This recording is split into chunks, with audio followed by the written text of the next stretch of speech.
Microfono? Sì, adesso si sente. Allora, buonasera.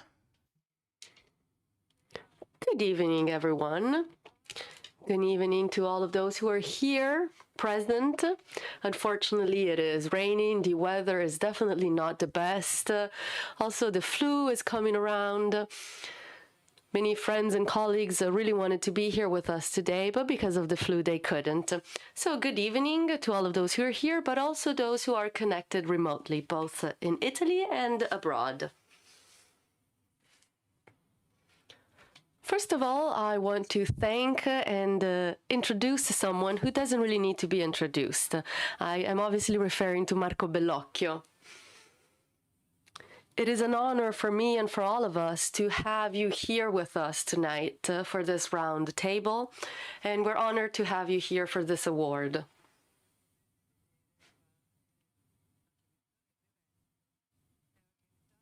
As you can see, the award and the event has been organized by the Mercurius Prize.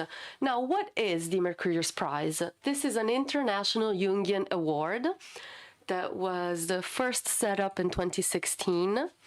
And let me tell you that, Marco, I was just now thinking about the fact that it is quite curious to see that when I was watching the movie, I noticed that the movie starts with a lunch that takes place on December 16, 2016.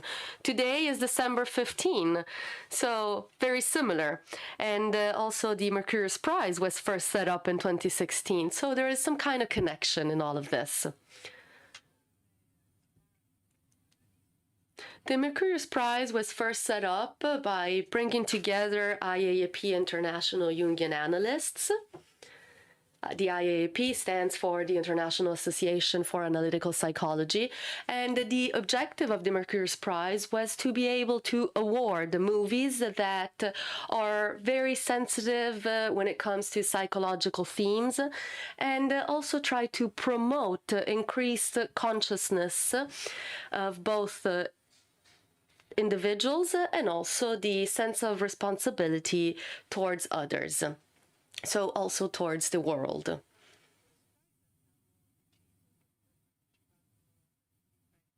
After participating in different festivals, for example, the Short Film Festival in the city of Trieste, the Noir Festival, and also the Zurich Film Festival, we decided to organize these Mercurius Prize city events. Specifically, these are events that are held in different cities around the world, and we decided that we would choose a movie and a director that we consider to be very close to the criteria that we follow in the Mercurius Prize. So the objective of these meetings is to talk to the director and then award the director. Today, we are here for the first Mercurius Prize city event in Rome.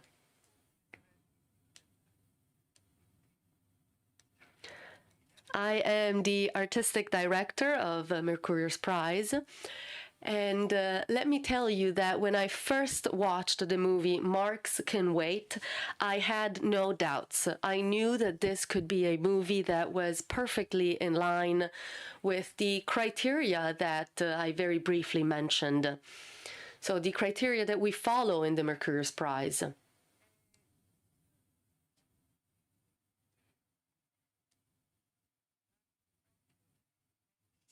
In this movie, Marco Bellocchio was able to really face some themes, some content that are very hard to address, even for us analysts. I am referring to events that have to do with the traumatic experiences of a death, specifically suicide, and the very hard way to elaborate this grief, both individually and at family level.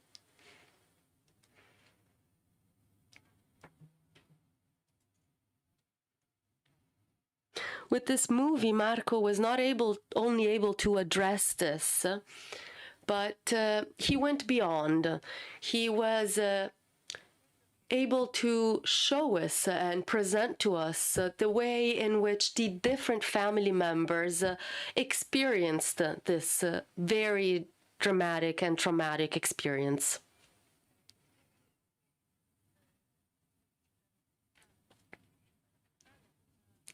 In some way, it's as if Marco were able to tell us what it means to be able to elaborate such a complicated grief. You not only presented this pain by showing a movie like you did in different movies in the past. You have done this in various movies in your life, but this time with Marks Can Wait, you were able to really show us what you felt, and you really presented the characters that experienced the grief.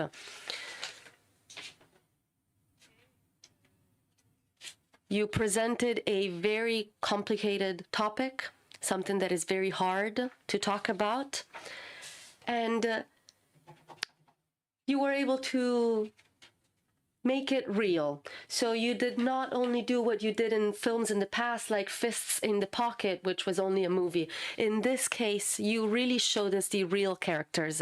And this is what really pushed me to decide to present this movie to the other members of the Mercurius Prize, who immediately accepted my proposal. Everyone was very excited when I came up with this proposal.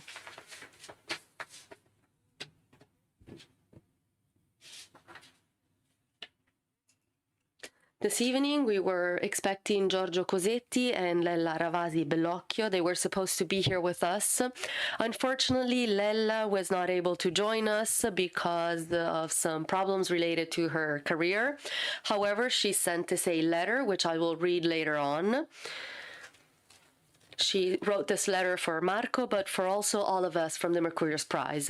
And for Giorgio Cosetti, he sent a video, so I think that we can watch this video right now.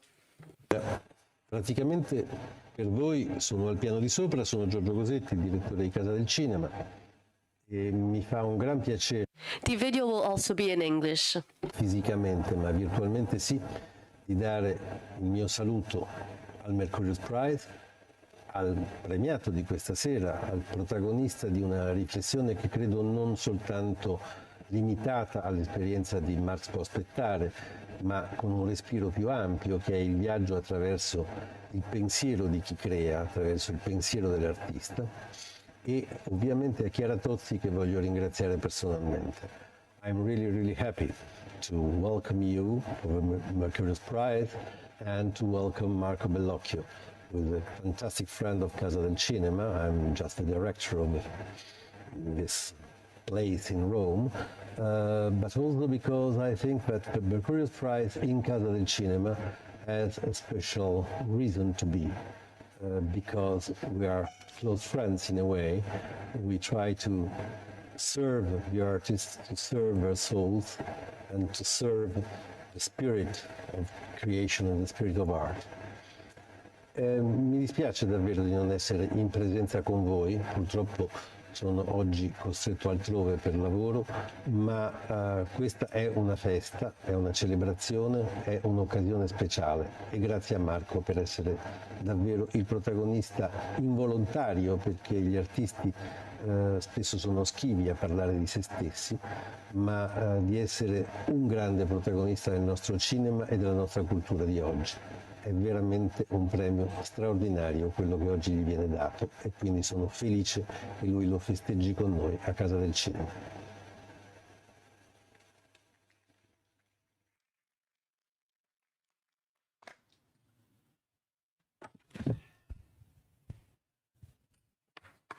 Beh, io ringrazio Giorgio. I obviously want to thank Giorgio, even though he is not here today. Now, Marco, I don't know if you would like to say something, or maybe we should move on to listen to the other guests of the round table. What do you think? It's up to you, Marco. I always prefer just staying silent and listening to others.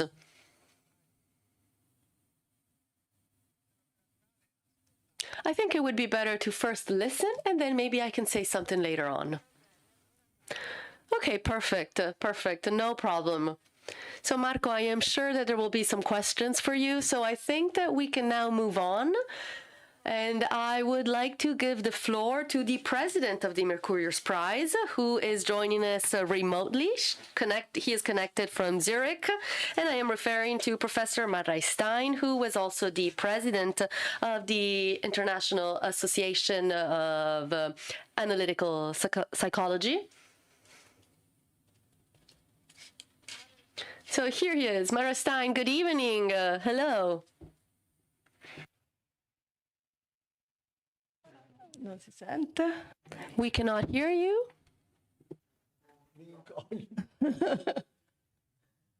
I'm unmuted now. Can you hear me?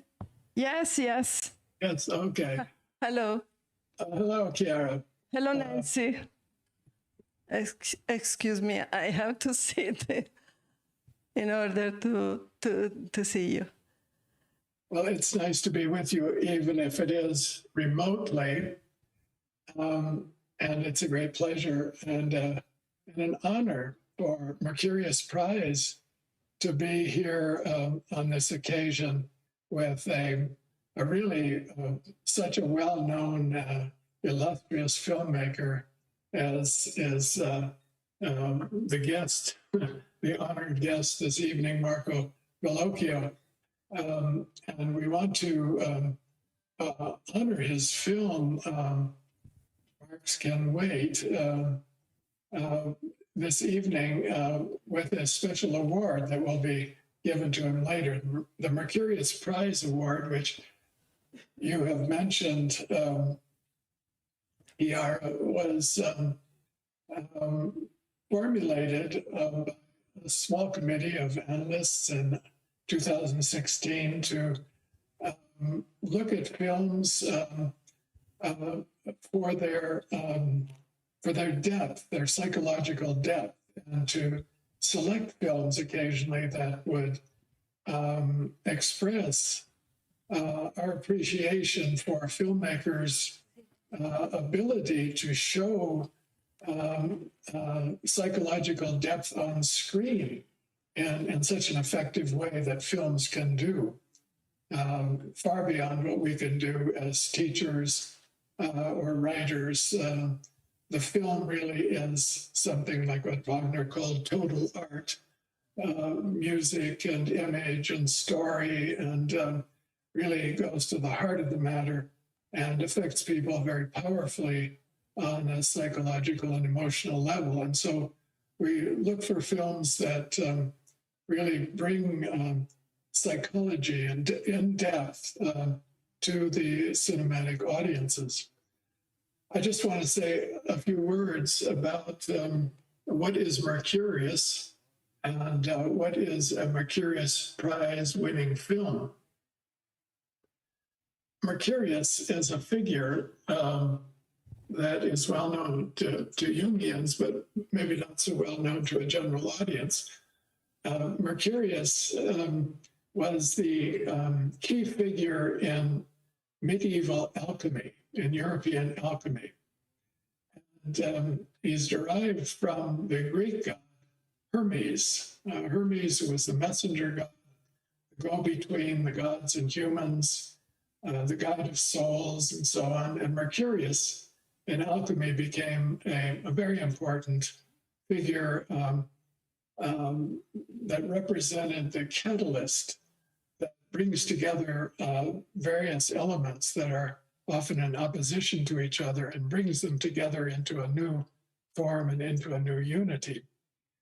And Mercurius was seen as the key to transformation in alchemy. Alchemy is a story of transformation, that you take very plain materials that seem to have very little value, called the prima materia, and you put them together and you cook them, and out of this process comes something amazing, something magical, something that can heal, something that can transform.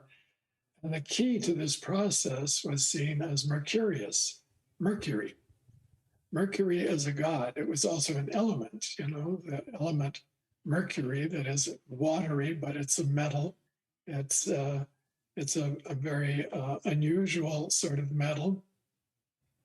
And when Jung studied alchemy in his exploration of the unconscious, the fantasies that alchemists produced in the course of their work, he spoke about Mercurius as the spirit of the unconscious, the spirit that drives transformation, that drives important change in a transformational process.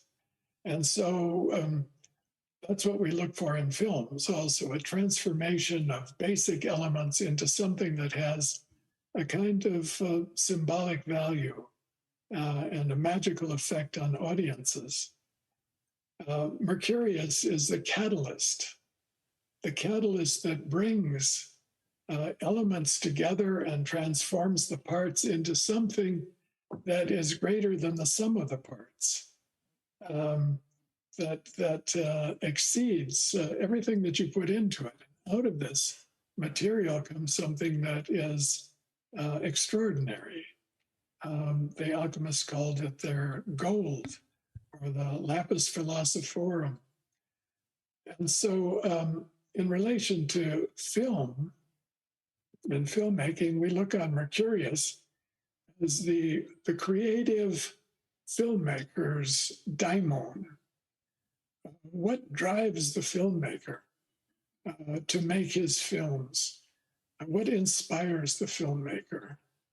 His daimon. This is his guiding spirit, and it's something I'm sure Marco Bellocchio can talk about this later, something that drives him to create things that are beyond his intellectual understanding, things that he didn't even intend at the beginning of the process, that exceeds his technical skill. And when it's put up on the screen, I'm sure he sits and marvels at it as well. Something has gotten into him, something has gotten into the process to create the magic of films. That's Mercurius. It creates that special element in films that touches and moves us. And when we leave the film, we have an unforgettable experience. I remember films that I saw as a teenager very well and that affected me deeply, and I still carry those images around with me. There's something magical about film and the filmmaker's connection to Mercurius. So I'd like to hear Marco say a few words about that later in the panel. I'm sure he's had this experience with the spirit of transformation as he's worked on his films.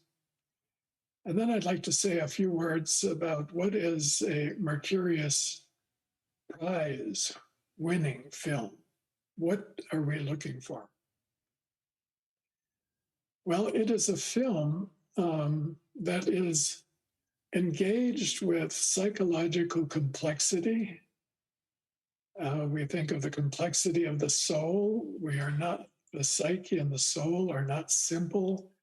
We are filled with various aspects. We sometimes have several personalities. We have conflicts. So it's a film that's engaged with this complexity.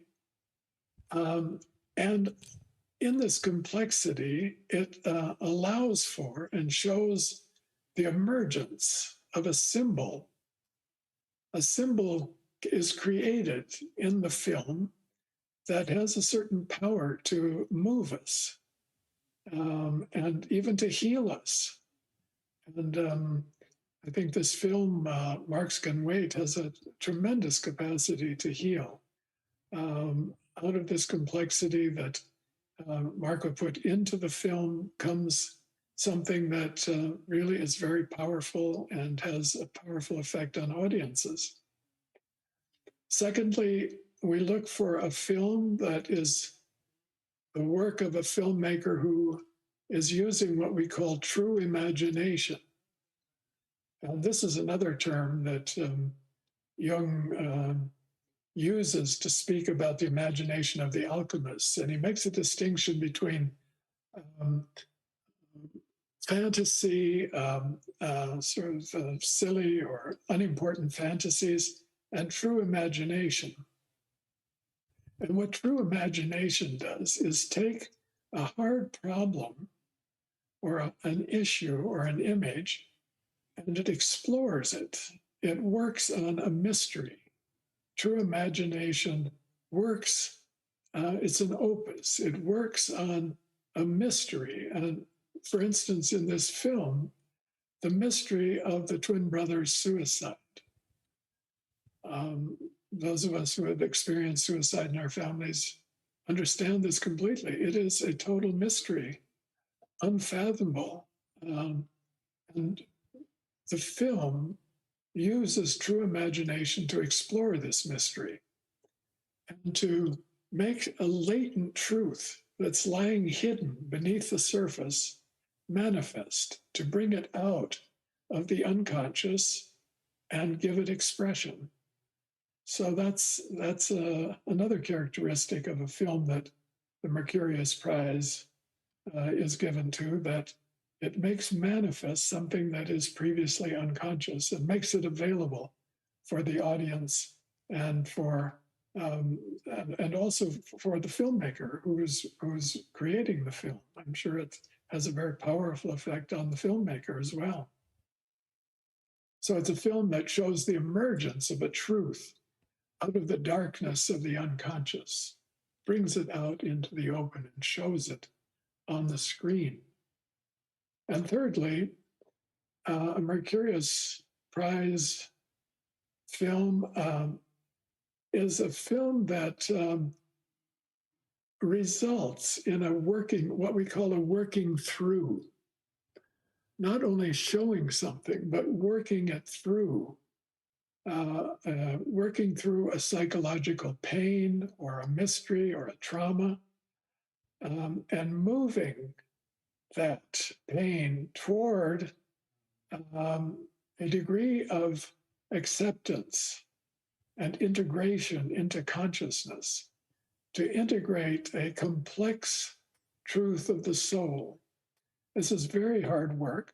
It's what we do in analysis. It's called working through. You take an issue and you work on it for a long time, and gradually you approach a kind of acceptance, which doesn't make it easier, but it makes it more conscious.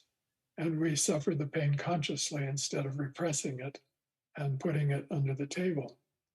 And I believe that Marco Bellocchio's film Marx Can Wait qualifies in all of these categories. That's why our committee unanimously supported Chiara's recommendation of this film. It is a film that grapples with mystery, grapples with the unconscious, and uncovers truth, brings it out into the open, and it works through the emotional field that this mystery has created, this suicide, to the point of acceptance and integration of a hard truth within a family context. And this brings new life also, brings new life into the family, new energy, even though it does not eliminate the memories of the past at all. It makes them conscious, but in this working through, it also brings new life. So the guiding hand of Mercurius, we felt, is on display throughout this film as the pieces, all the pieces are woven together, all the testimony, all the reports. This is a magical kind of weaving together to form a whole that is more than the sum of its parts. And so the Mercurius Prize committee is pleased to grant this award to the filmmaker, Marco Bellocchio. We're so happy that you're with us and that we can give you this award. I want to close with a question for Marco, which you can address if he wants to, reflect on. And I'll speak to you directly, Marco. When you made this very personal film, which is based on a real sad life event in your family, in your life, I want to ask you, in making this film, what role did synchronicity play in the filmmaking? Synchronicity is meaningful accidents or coincidences that occurred while you were making the film. Were there any? Your film is not just a documentary. It's often called a documentary, but it's much more than a documentary. It's a work of art and it's a vision. And it's a work of true imagination. So I have a suspicion that synchronicity was involved in the making of the film. That's where Mercurius shows his hand in these chance happenings. Somebody says something unexpected that corresponds to something you've been thinking, so on. So to go so deeply, the unconscious must have played an important part in the creation of this film. It could not have been otherwise. Another part of this question would be, did dreams, for instance, influence your making of this film? Did your dreams play a role? And did chance events play a role? So that's my question. It's a question of how Mercurius got into the making of this film. Thank you so much. Thank you so much, Mary, for your words. Grazie moltissimo, Mary, for... Thank you very much, Mary. Thank you for explaining the Mercurius Prize and for presenting the characteristics very typical of Mercurius. Also, thank you for the great questions, and I believe that Marco would now like to answer your question. Per questo bellissimo intervento. Well, first of all, let me thank you for your kind words.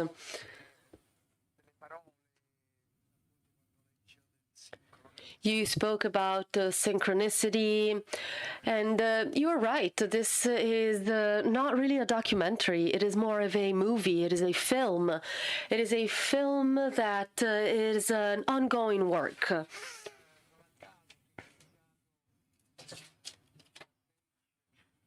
It is no coincidence that I first started working on this movie in 2016 and I only ended it last year. So I'm trying to say that it took me a long time to work it through. We could say that in some way this movie was a therapy that had to do with my imagination. I traveled through this journey, a journey that I went through with many other protagonists who were part of this traumatic experience. This was a traumatic experience that obviously had to do with my entire family. This is very true.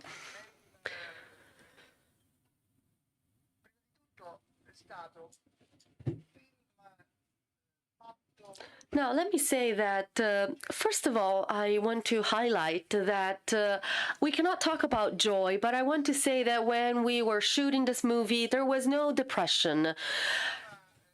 I decided to start this movie because I wanted to discover something that I had not really understood when I first started making the movie.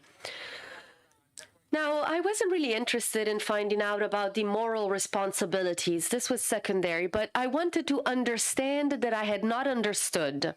So through a series of movements, which specifically have to do with the questions, the answers, and also the different situations that came up when we were making the movie, I was able to move on. At first, I wanted this movie to be a movie in which fiction was very important. However, on the contrary, when we were shooting this movie and as time went by, I realized that to use actors to interpret the different scenes was not the right choice. So I set this idea aside. And I understood that we had to become the actors. We were the special actors of this tragedy.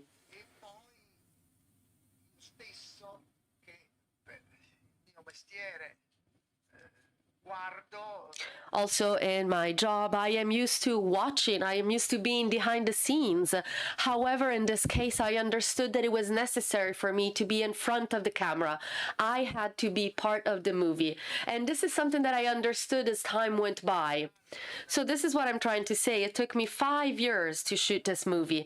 And during these 5 years, I was able to understand things more in detail. I, in some way, understood that there was an analyst, and I was not the analyst, but all of us together, we were able to find answers.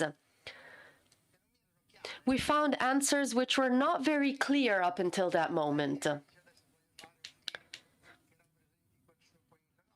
So what I'm trying to say is that I did not sit down and decide that I wanted to make a movie about this or that.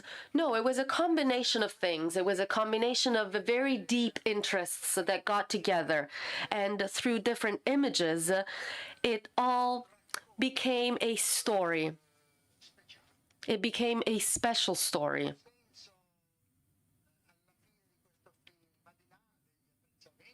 So apart from your appreciation, which is obviously always very nice, what was most important is that in talking about a suicide, we were able to take a deep breath. We were in some way not happy, but we were content. We realized that we had identified something, we had clarified. I clarified a few things with myself, and probably the others were able to clarify things with themselves. We were able to clarify the silence that there had been, the words that had not been spoken, the fact that we had never really faced what had happened.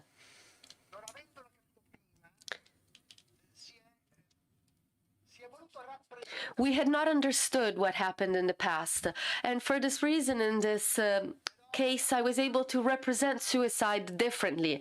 I had already spoken about suicide in different movies, but I think that in Marx Can Wait, I was able to go more in depth. I was able to be more honest.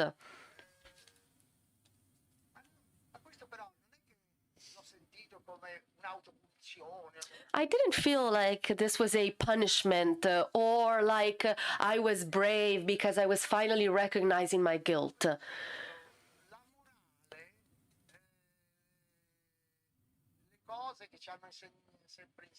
What I understood is that morality and the things that are always taught to us, the good and the evil, were in some way categories that are on the sidelines.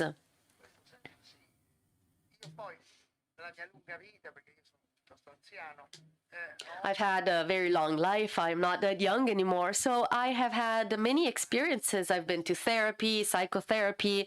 I've been to individual therapy, but also collective therapy. I also had a very long experience in collective analysis with Professor Fagioli.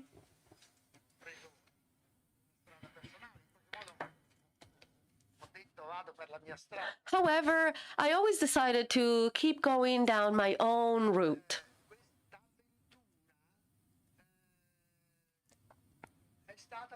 And now, in this case, this was a unique adventure for me. Now, I don't want to risk falling into anything that could be rhetorical, but I think that it is safe to say that Marx Can Wait is a unique and unrepeatable movie. And especially, it is completely different from all the other movies I have made in the past. Even though, as I just said, I have already talked about suicide. I had already talked about the suicide of a brother or suicide in general in other movies. Thank you. Thank you, Marco. Thank you, Marco. It seems to me like in some way you also answered Mara Stein's question because you spoke about a transformation.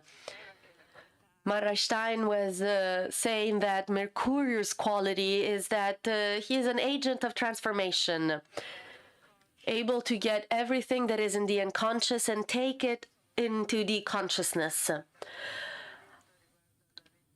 I was really touched by what you said.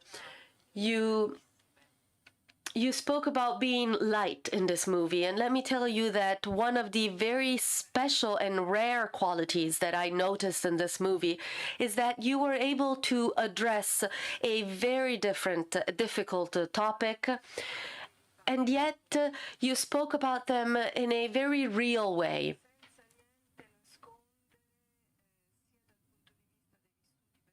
You did not try to hide what you experienced personally. You did not try to hide what happened. However, you spoke about all of this in a way that also allowed us to smile. When watching the movie, we were able to smile even though you were talking about something that is very hard. Probably because when you live this experience together and when you relive it together, just like in the past when they would get together and talk around the fire, it is able to start this transformation. So thank you. Thank you very much. Now, with this being said, I would like to give the floor to Nancy Swift Furlotti. Nancy is an IAAP analyst, and if I'm not mistaken, she works in Santa Barbara in California, and she is also one of the founding members of the Phi Lemon Foundation. That is the foundation that has allowed the publication of the Red Book by Carl Gustav Jung, among others.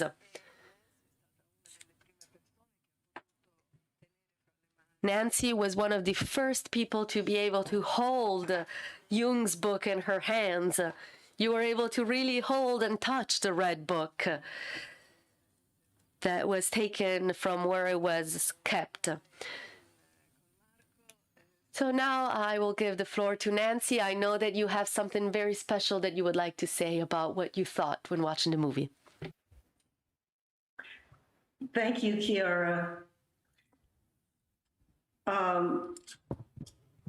Marco, I would like to thank you very much for your brilliant film that so captures the honesty, difficulty, the depth of the sadness and loss of a brother, son, uncle, boyfriend, a special man who suffered from before birth as the unknown shadow in the womb, your companion, the one who was difficult to birth and who was baptized 3 times because it was thought he would die.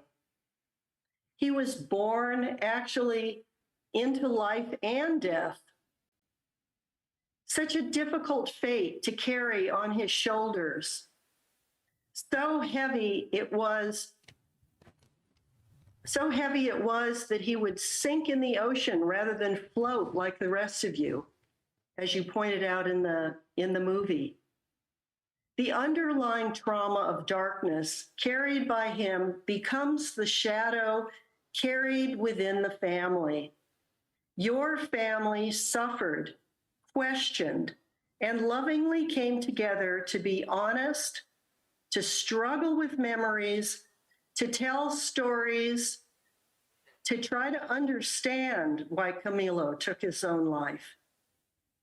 And with it, he took with him a piece of each one of you.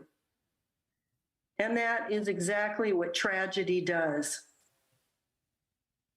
I was personally very touched by your film. My father committed suicide when I was 7, and his shadow spirit still haunts my family, including the younger generations. It becomes the family myth, the family tragedy, even though it is never the only one. Moving from the denial that this happened, that it was an accident, to not being allowed to speak of it again, even though I knew the truth, to move on with life, tarnished by the brush of cruel fate. It has taken years to gather the memories and sadness of all family members. This is what Mercurius insists we do in order to understand and heal. You have done this in an exceptionally beautiful way. Your film is an insightful example for other families who have similarly suffered. It took great courage to allow the previously undisclosed and perhaps unknown feelings to emerge. And you all have it. You all have showed tremendous courage in this process. This is actually the first film of yours I've had the privilege of watching. And now I want to find all your previous films to see how they all weave together into a tapestry of healing, which I'm sure they do. Thank you so much for this. I have a question for you. I'm curious if you pay attention to your dreams. Have your dreams changed from before until after you finish the film? Do you see a difference in those dreams of yours?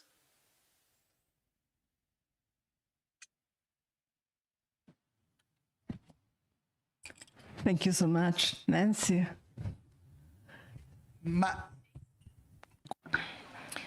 Thank you. Well, dreams. Well, let's see. Every one of us dreams. But there is a sort of practice in dreaming when you are in therapy. And sometimes we are asked whether we dream, and we say, no, I don't dream. But when the analysis starts, when the therapy starts, then you start remembering.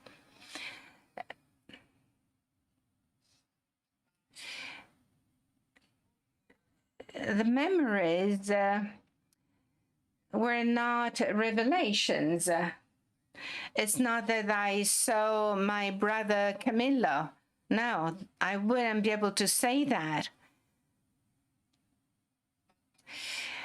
I did not experience a 360-degree turnaround of my relationship with my brother after the film. But if I were to start therapy, probably I would start working on dreams and remembering them. But it's a period during which I don't dream. And as you can imagine, of course, our work is a work in which the unconscious does not need to be filtered through dreams. It doesn't go through dreams. So unfortunately, I cannot answer to your question. I cannot give you examples. It's not that I want to, that I refuse to share these examples with you, not at all.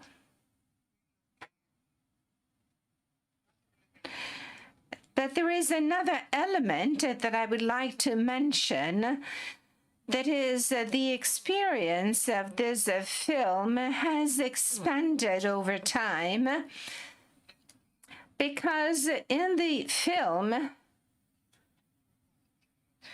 we see 4 generations of my family: my parents, my father, my mother, we, the siblings, and our children. And right there is a key moment when I read out loud the letter that I forgot about. This is a story, it's a film in which the question, which is a very tragic question, and that is similar to your work. And I say, I did not read it. I didn't hear it. I had a person before me who said something, but I failed to interpret it. My twin brother, when I offer him salvation in politics, as if politics could solve some personal issues, he answers back to me, Marx can wait. It's a very acute, very brilliant, very smart answer that I failed to grasp, I failed to understand. And if I had understood it, I would have understood that behind that rather sarcastic response, that there was a profound anxiety, a profound angst, a despair that I did not understand. And that is what you see on TV everywhere when you're faced with killers, people that have disappeared. And I have to say, I failed to understand. I did not realize it. And the tragic thing about it, which is exactly what hit me the most in understanding my lack of awareness, my lack of sensitivity. It's not that I feel it's a guilt of mine, but it's what it is. The very last time when I saw my brother and I told him, think about the revolution, the change, the transformation of the bourgeoisie that should be turned into a revolutionary identity. And this may lead you to find hope and enthusiasm. And looking at me in the eye, he answered me, Marx can wait. Tuo racconto è Marco, what you're telling us is almost as if the movie were still ongoing. Listening to your words and also listening to Mara Stein and Nancy, I was thinking that in the end, what we do during a therapy session is a circular work. It is a never-ending narration. When a patient comes, or actually when we started as patients, we probably did the same. And now when we work as analysts, very often patients come to us and say, I have nothing to say. And they only come with one symptom. And then the story actually starts. We start exploring their life, their characters. Jung used to talk about the fact that we go around as if it were a circle. We tell and we go around and we always keep telling and exploring the same events over and over again, but we go deeper and deeper every time. It seems to me that with your movies, that you were in some way able to do this. You were able to go all around and around, and you were able to go in detail. You started with fictions, with different movies, the eyes, the mouth, but also with your movie Fists in the Pocket. And then you kept going down and down. In your movie, there is a lot of mention to hell. And you talk about the fact that there is a lot of fear. And it seems to me that in some way you really touched and you were really able to see this hell in your movies. You did this without setting anything aside.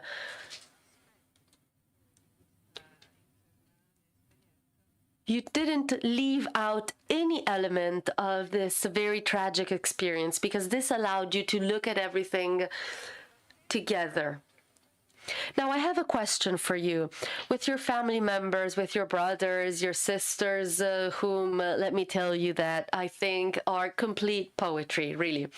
Another incredible quality of your movie is that you were really able to grasp the poems when you see the people, the eyes, the stories. This was amazing. So let me ask you, was there a transformation for you after this movie? Was there a transformation after such a traumatic experience?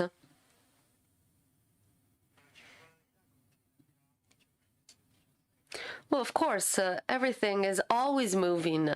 Everything is always in circles. Now, of course, I can tell you that the movie definitely shook us. And also with my brothers, my sisters, of course, the relationship is always very complicated. We live in different cities. But I can definitely say that in the past, so in the past few years or in the past few decades, there was a feeling of not really wanting to go down a certain way. In many occasions, I in some way had an argument with my brothers and sisters because in the end, we all want to talk about ourselves. So in this movie, we were able to put together different characters who were obviously transformed. There were different metaphors, metaphors that we can also find in our private life and our families.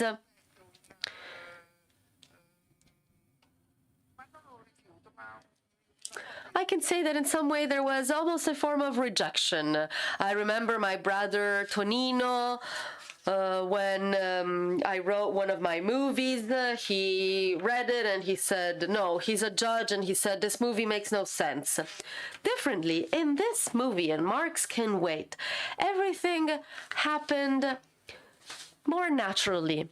Everyone had the desire to really speak what was coming to their mind. Now, of course, we all need to apply some censorship in some cases, but it was not as strong. We were able to speak very openly. And again, I was not the filmmaker. I was there with my brothers.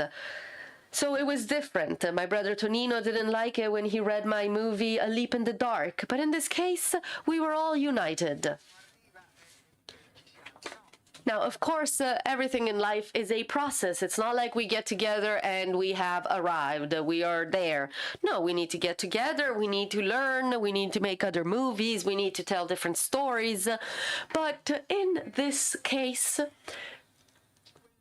we were able to get together and we were in some way able to go through with the movement that we were talking about earlier.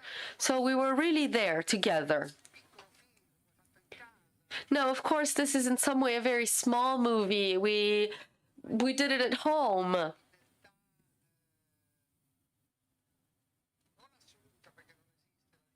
Now, of course, we cannot say that there was absolute freedom because absolute freedom doesn't exist, but there was more freedom than in other movies that I have made in the past. Thank you, Marco. Thank you very much. Now, with this being said, I would like to read the letter that has been sent to us by Lella. Lella, who was supposed to be here with us today, but unfortunately she was not able to join us. So Lella sent us a letter that is partly for you, Marco, and partly for us from the Mercurius Prize. So let me read the letter for you. And Marco, get ready, there is also a poem. Dear Marco, I cannot physically be there with you, but I am still with you. I am with you with joy, with concern. And my being there with you tells the story of my being a relative, but also something else. The talent is found as being different and accepting the mystery of your being unique. I am part of the Jungian world, and the fact that the Jungian world is recognizing you makes me very happy and grateful. I am saying this because I am grateful to the unconscious that guides us, each one of us in our own way. Chiara Tozzi will read my letters, my words, the words that I would have spoken if I had been there. Dear colleagues, I am very happy that the Mercurius Prize had decided to recognize the genius and the deep, unconscious, and humane meaning of the movie Marx Can Wait. Our analytical words are true, just like James Hillman used to say in the last moments of his life. Words are like pillows. If put correctly, they ease pain. End of quote. Grieving is the start of every analysis. The loss, the guilt of those who stay, reparation, the presence, just like Jung writes in the Red Book, where he shows us the way, the movement. Jung said, then turn to the dead, listen to their lament, and accept them with love. Marco, you did this in this movie. To be able to keep life alive, we need to enter into the abyss of psychic and physical pain, where the unconscious confines words and images. In Marx Can Wait, Marco Bellocchio gets to the end of a very long secret, a very long question which had not been answered. He had already talked about this in other movies. He had mentioned something that he knew but didn't know. But with this movie, he is able to shed light on all of our lives, on all of us who have lived through a grief, a pain. And Marco is able to accompany us. He accepts us with love. Some words come before. Some words have to do with the time of the preparation to this grieving. There are some unpublished poems that are found in the movie The Eyes, the Mouth, for example, that has to do with the suicide of the twin brother of the protagonist. Then there is also a poem by Paula Malanga. These poems, these words, are the voice of the soul that is found in the movie Marx Can Wait. In today's movie, there are the images, the voices, the faces of the family members who are still here. We see the story of each one of those who are still here. But the most precious thing is that you're talking about the absence before giving it to the words, the images of the family members many years later. And now let me read the quote. He killed himself. They reassembled him with folded hands, jacket and tie, and hands clasped. He threw himself into the air.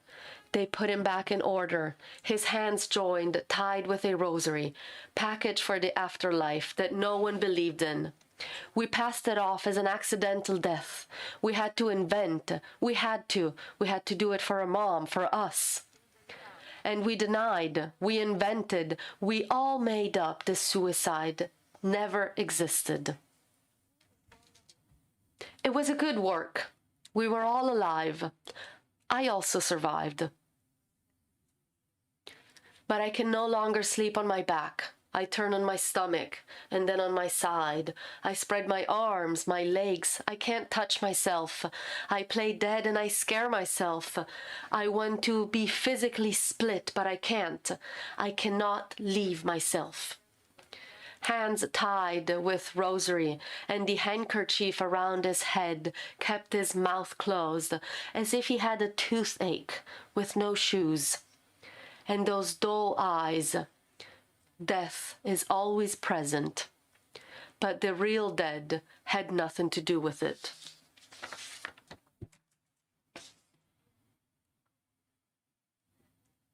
After this poem, Lella goes on to say that the work of grieving is both physical and psychic. Grieving starts first in the poem that becomes an image, that runs away and is imprinted in the film and in the soul. What part of the twin is found in the unconscious part of those who survived in the shadow of Marco? And what about the desperate vitality of the double within him that runs after the rope of Camillo? And then there is the other, the mad, the other protagonist of the family in the movie My Mother's Smile. Is there another soul? Everything and everyone all together are part of the inner double. The shadow of the other is always with us. The lament of the dead involves us in their life. Grieving is something that we need to do, because those who survive need to address the pain. And being in between life and death is found in all the family members. Up until the grief in some way ends, 50 years after what happened, in the faces of the brothers, who are all very similar, we're able to understand.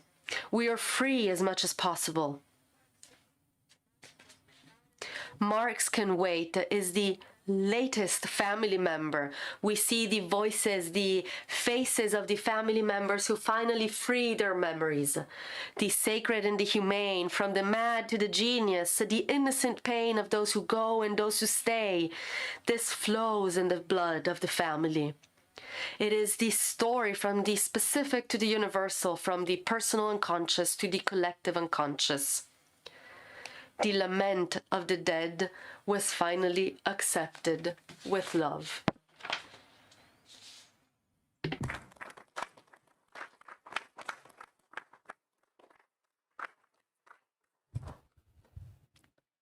Io ringrazio.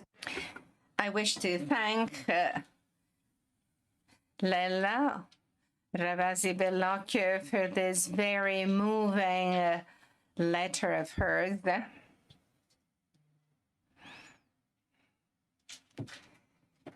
And there is very little one can say about this letter of hers, because words sometimes may actually contaminate what has been said, especially when it is so intense. I am very grateful to Lella Ravasi Bellocchio, and maybe Marco, you want to say something about this poem, for instance. Who wrote this? Apparently you wrote it. Well, it's very interesting. It is in a book by Paola Malanga, a biography of mine. That poem in particular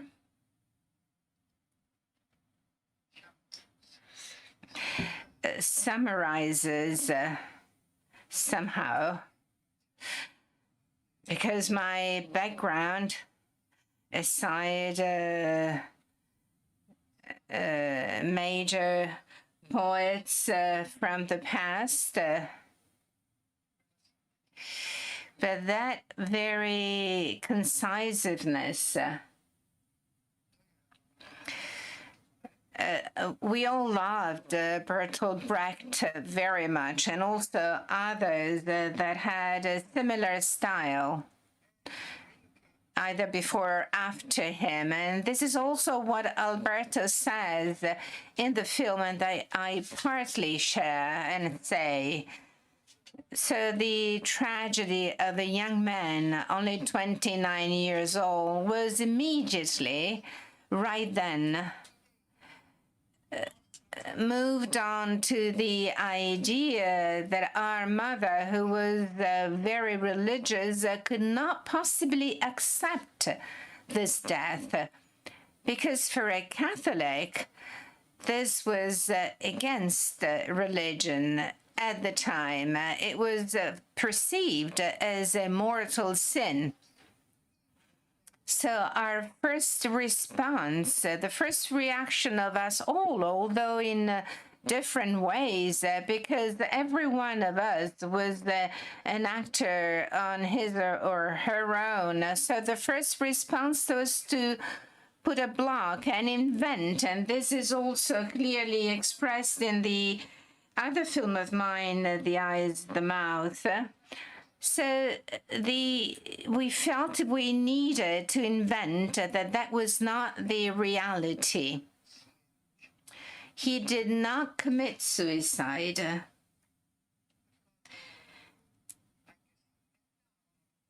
And we invented dreams in which young Camillo was in a different world that was not hell. He was safe.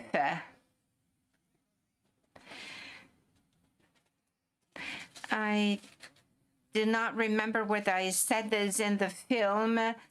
the eye and the mouth. But I said a lie. I told a lie.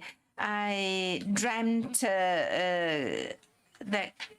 of Camillo. He spoke and said that he was well. So we all stood together to preserve that memory.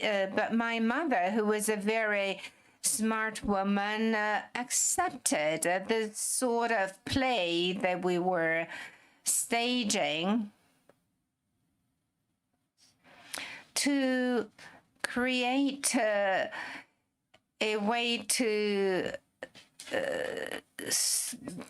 bear the grief, not to succumb. But this fiction, this play for many years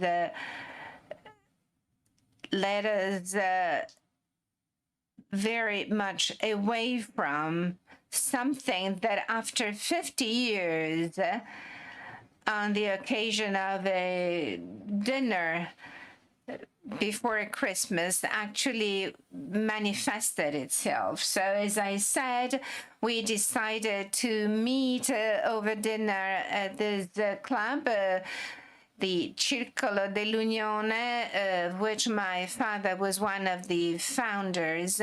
And we have always used this club over the years to celebrate happy events, weddings as well as birthdays. And on that occasion, I realized that this ghost, this person who was not there, was going to be the protagonist of the film.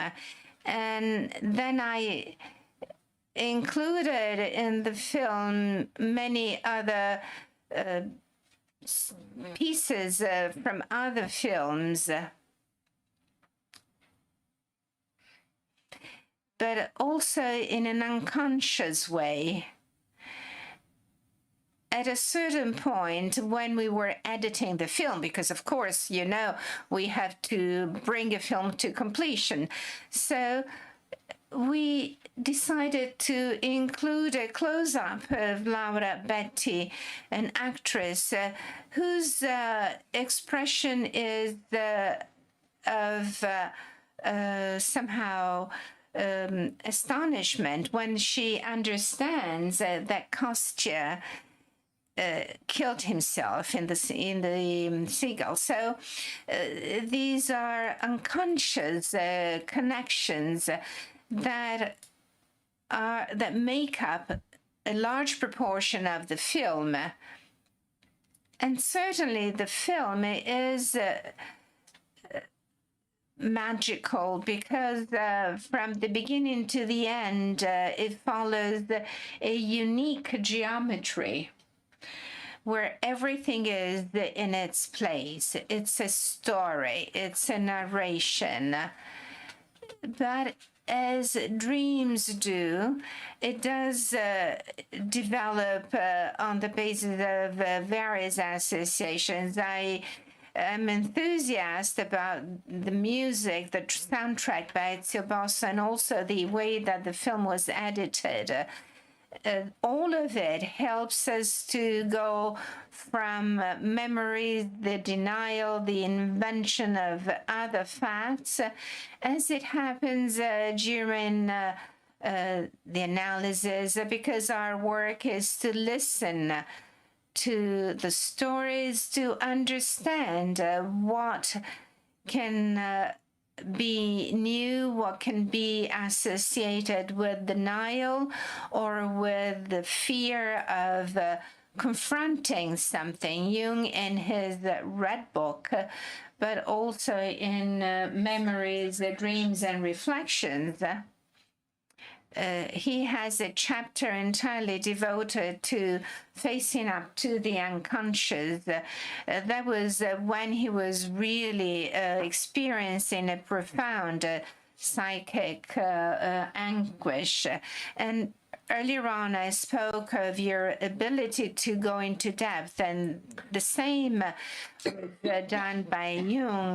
This is what directors and writers do, but especially the especially I would say directors do, because they use images, the active imagination by Jung ends with the ethical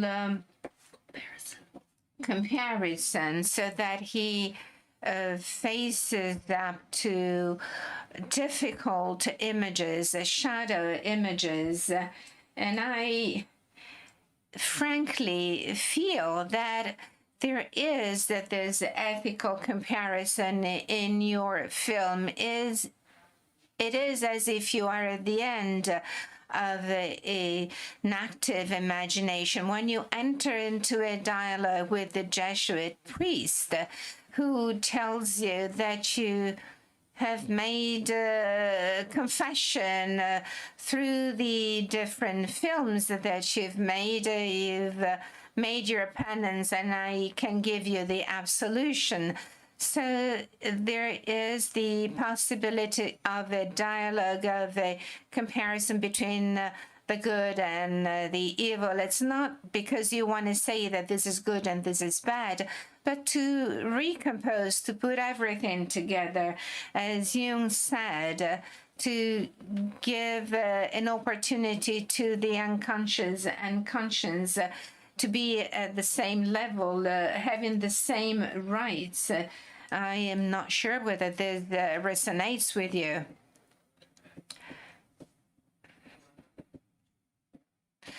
Certainly some psychiatrists may have thought that I wanted to be an analyst myself. This is not so at all. But being a director certainly deals with both.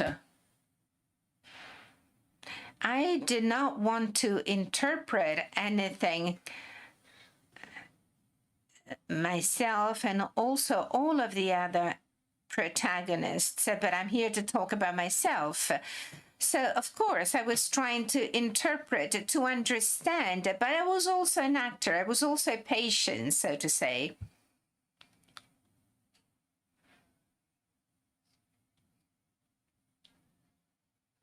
And as I said earlier, I had quite a large, a high level of freedom. What is the goal? I was asking myself. And the ending somehow materialized by itself. I left, and the shadow of my brother walked towards the town. So this is the only fiction, the only image of fiction, because at the beginning I said that we had different scenes that were supposed to be played, but they disappeared one by one. And also maybe in the gym, in my brother's gym, that we reconstructed because it is no longer existent. It is where I read the letter that he sent me in 1964, asking whether there could be a place for him in the world of cinema. Well, at the time, I had just graduated from the School of Cinema, the Centro Sperimentale. So he asked me whether there was a small place for him in that world, and by saying that, he wanted to say something else entirely. He underplayed it. I failed to understand it, and I also forgot about it. I could add many other things, but it's enough.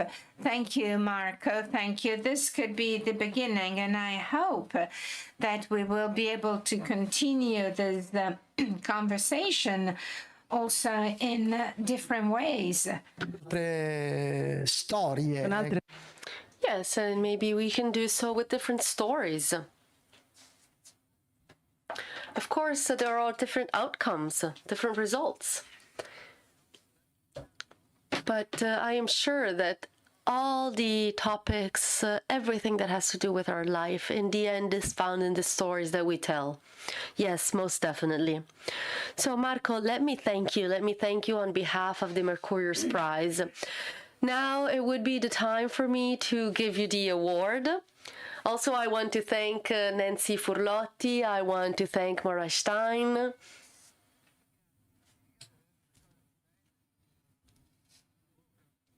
Thank you for the incredible words that you said about my work and my movie. Now, we have a plaque for you. Unfortunately, however, we have not received it yet because the post office in Italy does not work very well. And even Mercurius is not as strong to be able to overcome this problem. So we do not have it yet, but I think that we can show it to you. Here we can see it on the screen, so you can see that it does exist. This is what will be given to you. I am hoping very soon, maybe even tomorrow, the day after tomorrow. Don't worry, don't worry. Oh no, we are very worried about this. So we will be worried until you have this and you're holding it in your hands. We really hope that you will be able to get it soon.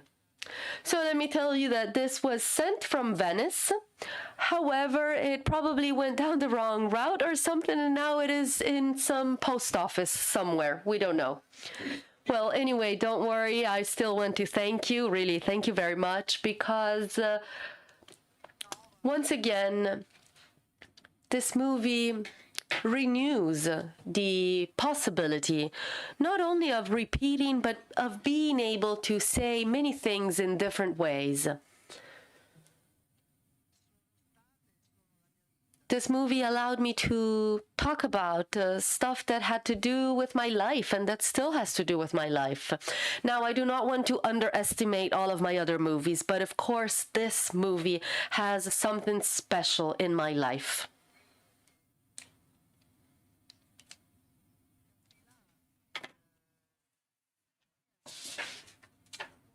I am very proud of the fact that this movie is in some way out of the competition.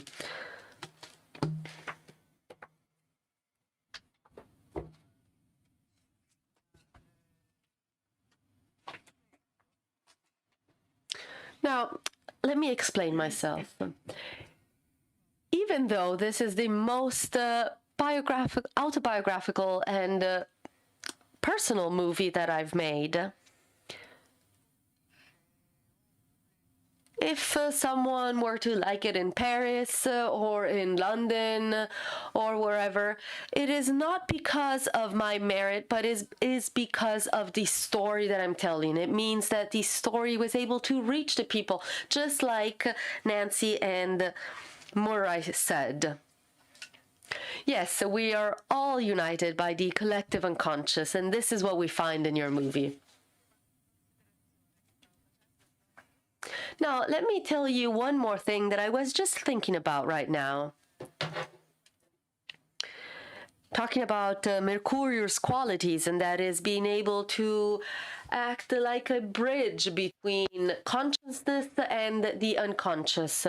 Mercurius acts like an interface between the everyday world and the onirical world, the world of dreams, of the unconscious. So with this being said, I was thinking that when movies are movies that really give value, when movies really give value to the expression of making a movie like a form of art, then they really act like a bridge. They are really this interface between the real world and the world of the unconscious. So I was thinking that as analysts, in the end, we are also in some way an interface between the real world and the world of the unconscious. Very often the analyst is alone. The analyst is alone when facing something that comes from the patient, that comes from his or her own unconscious. And so when watching movies like this, when watching a solid bridge between consciousness and the unconscious, we can really use this as a resource. This is really helpful for us. It is a support. It helps us. It acts like a pillar. So thank you. Thank you for this as well. Thank you.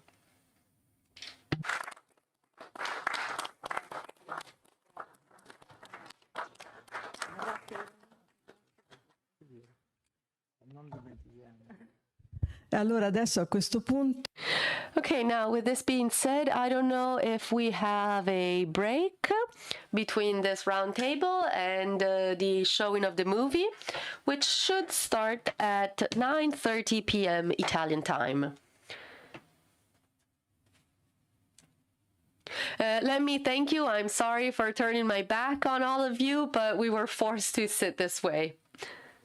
So really, thank you very much. Thank you, everyone. Thank you, Marco.